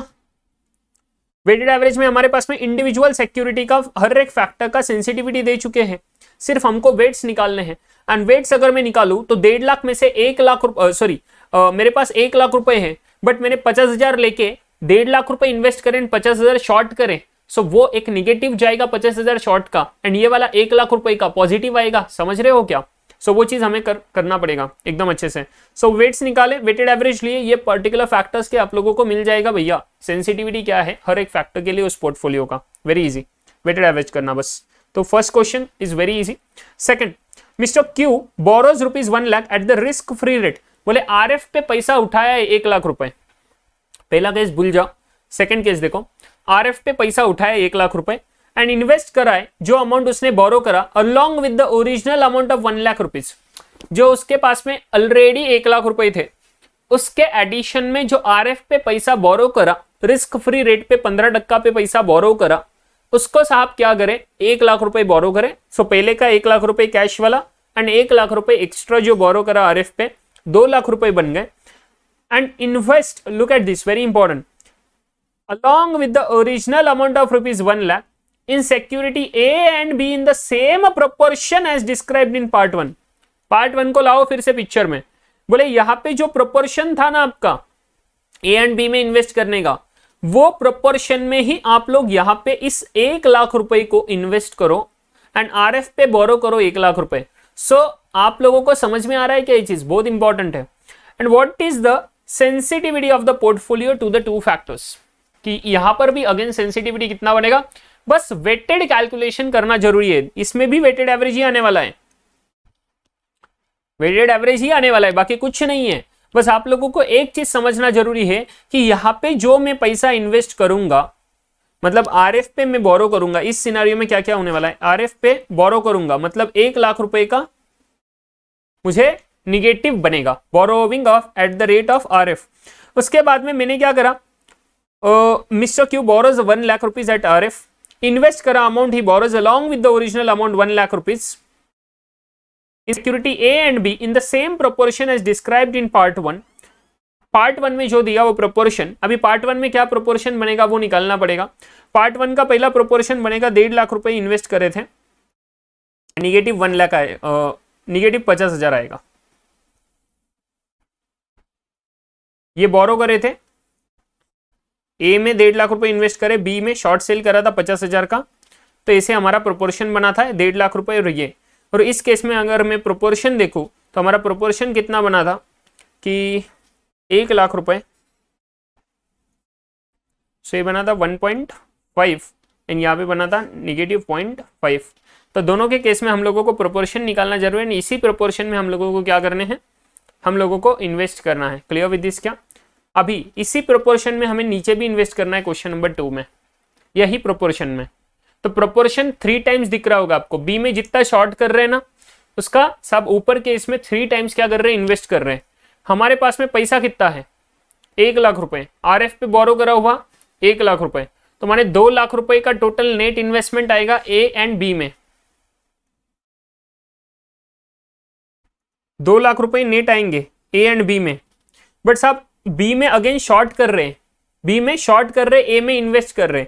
सो ये 2,00,000 को ऐसे बाइफोकेट करो कि साहब 1.5 अगर लू इसी रेशियो में, सो 1.5 अगर लू इन दोनों के केस में, तो क्या होएगा 2,00,000 इंटू 1.5 माने 3,00,000 रुपए ए में इन्वेस्ट होएंगे एंड यहाँ पे 2,00,000 का आधा माने 1,00,000 रुपए का शॉर्ट सेल होएगा।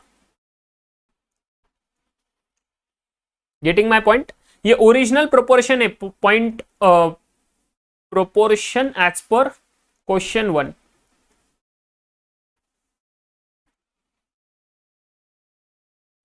क्वेश्चन 1 का जो प्रोपोर्शन है वो लिया हम लोगों ने कि 50,000 बोरो करा था, 1,00,000 रुपए खुद का था, 1,50,000 रुपए ए में इन्वेस्ट करा, तो 1.5 नेगेटिव 0.5, तो टोटल प्रोपोर्शन 100% ऐसा बाइफकेट हुआ। क्लियर, इसी प्रोपोर्शन में 1.5 एंड नेगेटिव 0.5 के प्रोपोर्शन में सेकंड इसमें हम लोगों ने क्या करा, 1,00,000 रुपए जो बोरो किए आरएफ पे, वो बोरो किए हुए 1,00,000 रुपए एंड खुद के 1,00,000 रुपए, ऐसे 2,00,000 रुपए, ये ऐसे 2,00,000 रुपए को इन्वेस्ट करना है। कहाँ पे, ए एंड बी में ही इन्वेस्ट करना, बट इसी प्रोपोर्शन में इन्वेस्ट करना, 1.5 एंड 0.5 निगेटिव। सो बी को शॉर्ट सेल करेंगे 0.5 टाइम्स, मतलब 1,00,000 रुपए का शॉर्ट सेल करेंगे एंड जो शॉर्ट सेल करके 1,00,000 रुपए आएगा, यहाँ पे जो 2,00,000 रुपए है इसे 3,00,000 रुपए इन्वेस्ट करेंगे ए में। क्लियर सर, नेट में उसके पास पैसा कितना बचा, देखो साहब उसके पास में एक झोली भर के 1,00,000 रुपए थे, ये था उसके पास में कैश।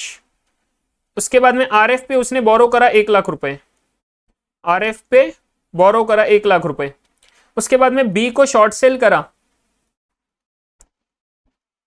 बी शॉर्ट सेल करा एंड इसे पूरे के पूरे 3,00,000 रुपए उसने इन्वेस्ट करे। कहां पे, ए में। सो ये सीन हो रहा है यहाँ पे, समझ रहा है क्या, सेकंड सिनारियो में। क्लियर, सो आप लोगों को समझ गया होगा। अभी इस बेसिस पे हम लोगों ने क्या करना है, इसका वेटेज मिल जाएगा 3 लाख और -1 लाख का, सही है। -1 लाख एंड 3 लाख का अगेन वेटेज मिल जाएगा। और यहाँ पे एक्चुअली वेटेज हमें आरएफ को भी लेना पड़ेगा। सो आरएफ भी बनेगा मेरा -1 लाख का। सो ऐसा मेरा टोटल 1 लाख रुपए जो कैश था वो बनेगा। एंड इस हिसाब से वेटेज लोगे एंड इस वेट्स को साहब आप लोग क्या करोगे, फैक्टर रिस्क प्रीमियम निकालोगे। ठीक है, सेंसिटिविटी भले ही आरएफ में कुछ नहीं आएगा तो वो 0 बन जाएगा एनीवेज, बट इधर दोनों के केस में आने वाला है। सो उस हिसाब से आप लोगों ने कैलकुलेशन करना फैक्टर रिस्क प्रीमियम को, फैक्टर सेंसिटिविटी को, सॉरी। एंड देन उसके बाद में लास्ट में पूछ रहे हैं what is the expected return premium. Factor risk premium कितना आएगा फैक्टर 2 का। फैक्टर 2 का सिर्फ रिस्क प्रीमियम पूछ रहे हैं, तो फैक्टर 2 का रिस्क प्रीमियम आप लोग ऐड कर दो। Clear, that is very simple. चलो एक बार है ना सॉल्व कर ले क्या, शॉर्ट में बता देता हूँ आप लोगों को कैसे करना है। पहला क्वेश्चन का सॉल्व करते हैं। पहले क्वेश्चन में सिक्योरिटी,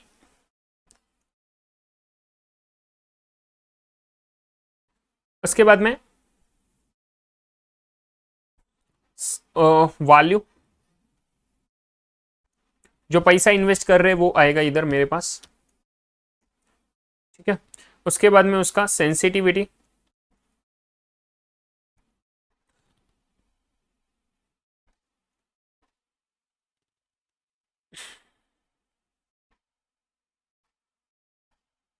उसके बाद में प्रोडक्ट, दोनों का मल्टीप्लिकेशन करना पड़ेगा ना।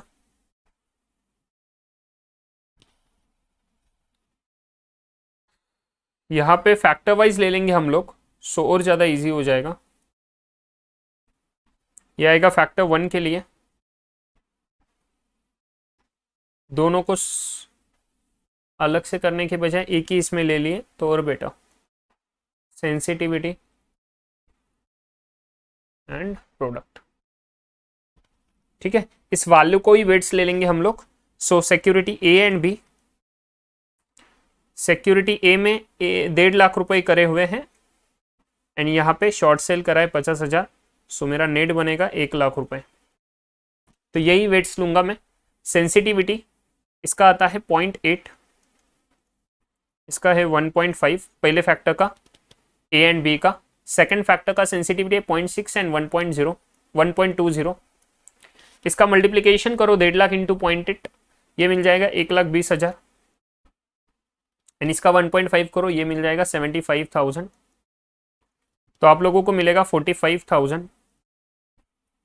उसके बाद में यहाँ पे प्रोडक्ट करेंगे वैल्यू, ये वेट्स को सेंसिटिविटी के साथ। You can also calculate the weights, ये 1.5 लाख बाई 1 लाख करके 1.5 और जो ऊपर करा था वो भी कर सकते हो, डायरेक्ट नंबर्स में लिया तो भी चल जाएगा। 90,000 एंड -60,000, सो 30,000, ठीक है। नेक्स्ट वन, अगर मैं फैक्टर 1 का सेंसिटिविटी देखूं, सेंसिटिविटी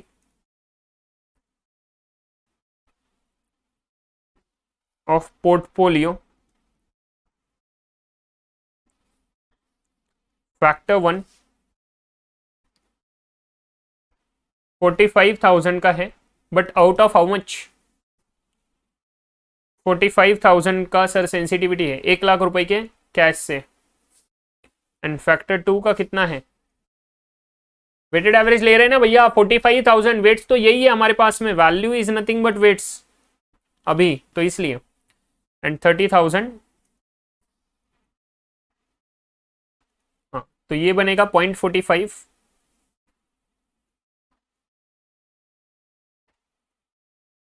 एंड ये बनेगा 0.30। सेम चीज सेकंड इसमें करना है। सेकंड आंसर, सेकंड आंसर में क्या होएगा, सिक्योरिटी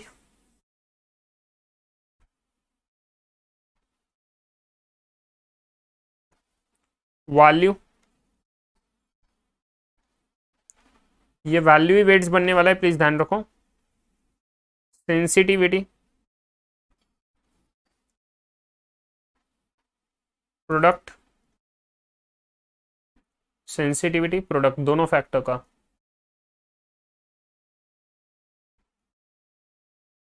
तो ऊपर का पहला ले लो फैक्टर 1 इधर ले लो दोनों फैक्टर 2, ठीक है, एंड ये ले लो weights.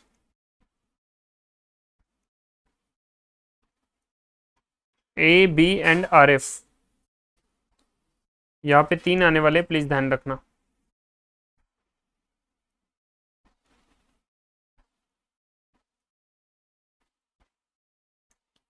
A B and R F, तो ए में कितना इन्वेस्ट करें हम लोग? आर एफ से बोरो करे थे 1 लाख रुपए, तो वो निगेटिव। बी में शॉर्ट सेल करा 1 लाख रुपए, एंड यहाँ पे 3 लाख रुपए इन्वेस्ट करें, तो ये बना 1 लाख रुपए है जो मेरे पास आइडियल कैश है। सेंसिटिविटी 0.8 1.5, एंड इसका तो जीरो ही रहेगा हमेशा, एंड 0.6 एंड 1.2। करो प्रोडक्ट इसका, 2,40,000, 1,50,000, ये तो जीरो ही आने वाला है भैया। तो इसका टोटल बनेगा नेट में 90,000, यहाँ पे 1,80,000, 1,20,000, ये बनेगा 60,000। समझ रहे हैं क्या कैसे कर रहे हैं? अरे सिंपल वेट्स को मल्टीप्लाई कर रहे हैं, ये वेट्स है इंटू सेंसिटिविटी तो वेटेड एवरेज बना, ये वेट्स है इंटू सेंसिटिविटी तो वेटेड एवरेज बना। एंड अभी लाख रुपए में से 90,000 का यहाँ पे सेंसिटिविटी है, तो अगेन सेम थिंग ऊपर का portfolio sensitivity.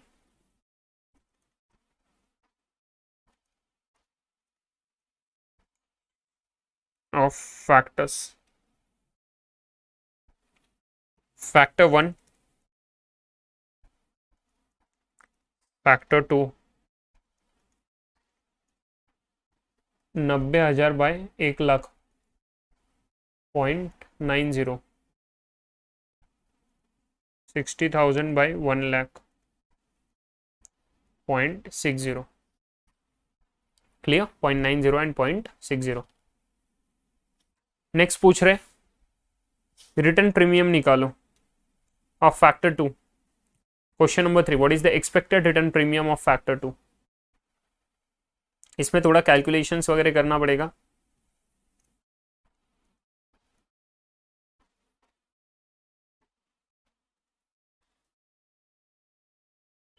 Calculation of expected return premium,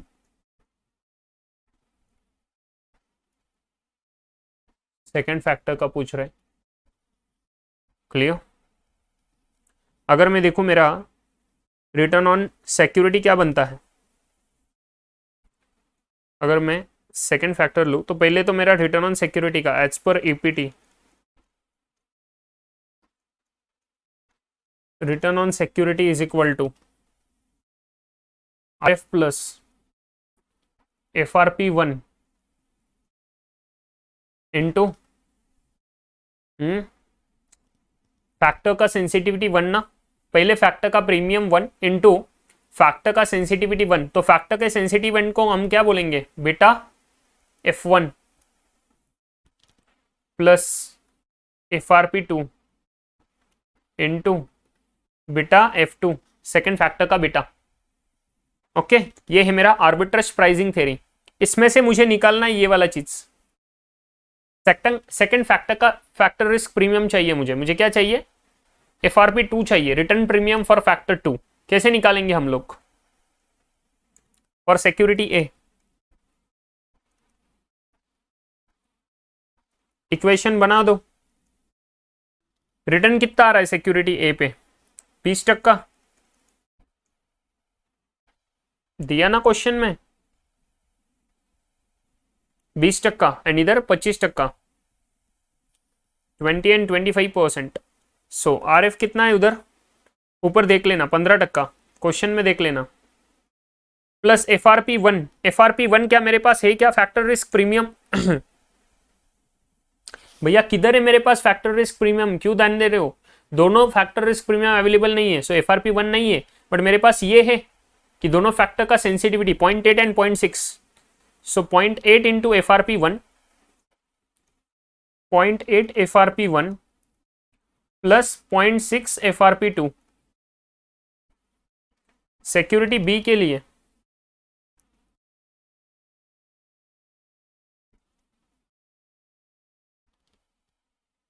25%,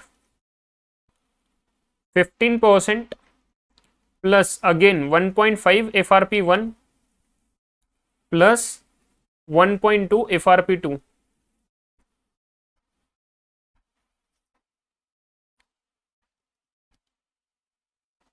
ठीक है, इसको अगर सॉल्व करेंगे तो क्या होएगा, इसको अगर सॉल्व करेंगे तो हम लोगों को है ना कुछ कैलकुलेशंस करके इसको है ना मिटाना पड़ेगा, एक दूसरे से कुछ तो मिटाना पड़ेगा एंड फिर इक्वेशन सॉल्व करना पड़ेगा। So solve the equation now this one please. So हम लोगों को इधर में 1.5 से मल्टीप्लाई कर दूं तो FRP1 को तो निकाल देंगे एंड FRP2 को रखेंगे सिर्फ, और इधर 0.8 से मल्टीप्लाई करूं सो क्या होएगा, मल्टीप्लाई इधर इक्वेशन 1 बोल दो। देखो मैथमेटिक्स को जो पसंद नहीं करते ना, आ गए क्या, यूज हो रहा है maths. Multiply equation 1 by 1.5 and equation 2 by 0.8। क्यों किया ये सर, यही क्यों किया, FRP2 क्यों नहीं, अरे ढोकलो समझो। अगर मैं इसको 1.5 से मल्टीप्लाई करूँ इससे एंड इसको मैं 1.8 से करूँ तो ये दोनों नंबर सेम हो जाएंगे। सो जब मैं इक्वेशंस को निगेटिव कर दूंगा यहाँ पे ऐसे तो FRP1 कैंसिल हो जाएगा एंड फिर सिर्फ बचेगा FRP2। सही है, तो जो मुझे चाहिए तो क्यों ना मैं ऐसे कर लूँ, FRP1 को कैंसिल कर दूं। तो कैंसिल करने के लिए ये सब कर रहा हूँ यहाँ पे। सो इक्वेशन 1 को पूरा की पूरा 1.5 से मल्टीप्लाई करना मतलब मेरा मिल जाएगा मुझे इक्वेशन 1 30% इज इक्वल टू, पूरे के पूरे नंबर्स को सबको करना पड़ेगा, 15 इंटू ये 22.5% प्लस 0.8 इंटू 1.5, 0.8 इंटू 1.5 माने 1.2 FRP1 plus 1.5 into 0.6 that is 0.9 FRP2। इधर 0.8 से मल्टीप्लाई करो सेकंड इक्वेशन को तो 25 into 0.8 20%, 15 into 0.8 12%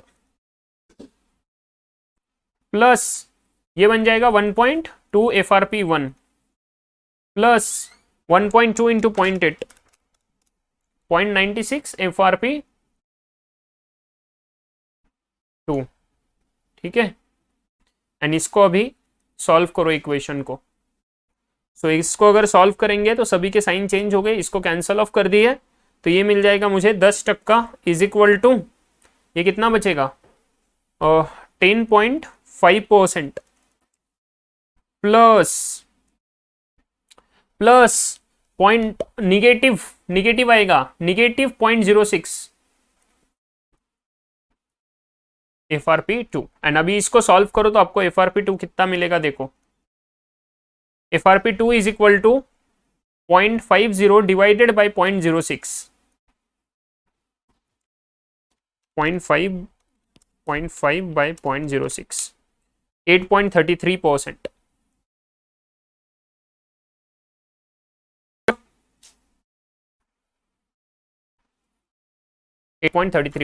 So factor 2 risk premium, expected risk premium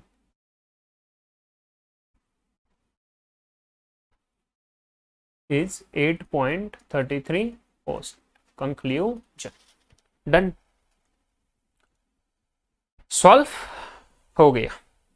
सो ये भी क्वेश्चन हमारा हो गया। इलिस्ट्रेशन नंबर 29, अगर किसी का रह गया है तो आप लोग प्लीज पॉज करके लिखते जाओ, ठीक है। चलो साहब, so question number illustration number 29 is also done. Now illustration number 30, मुझे कुछ होमवर्क देना है आप लोगों को, फटाफट होमवर्क देना है मुझे। ये इलिस्ट्रेशन नंबर 30 में मुझे एक्सप्लेन करना है, अभी काफ़ी सारे होमवर्क रहेंगे, 30, 31, 32, ये सब एकदम इजी क्वेश्चन है, कुछ नहीं है। मैं आपको फटाफट सब चीज़ें ना होमवर्क में देने वाला हूँ, ठीक है। एंड मैं एकदम शॉर्ट में आपको ये सब चीज़ें एक्सप्लेन करने वाला हूँ, कैसा करना है, थॉट प्रोसेस बताने वाला हूँ। अगर किसी को पर्सनली कुछ दिक्कत आती है तो आप लोग मुझे व्हाट्सएप कर दोगे तो हम लोग रिजॉल्व कर लेंगे उसको, ठीक है। बट आएगा नहीं दिक्कत, इतना मुझे गारंटी है। अगर आ भी गए तो डरना मत, कोई दिक्कत नहीं है, ठीक है। चलो।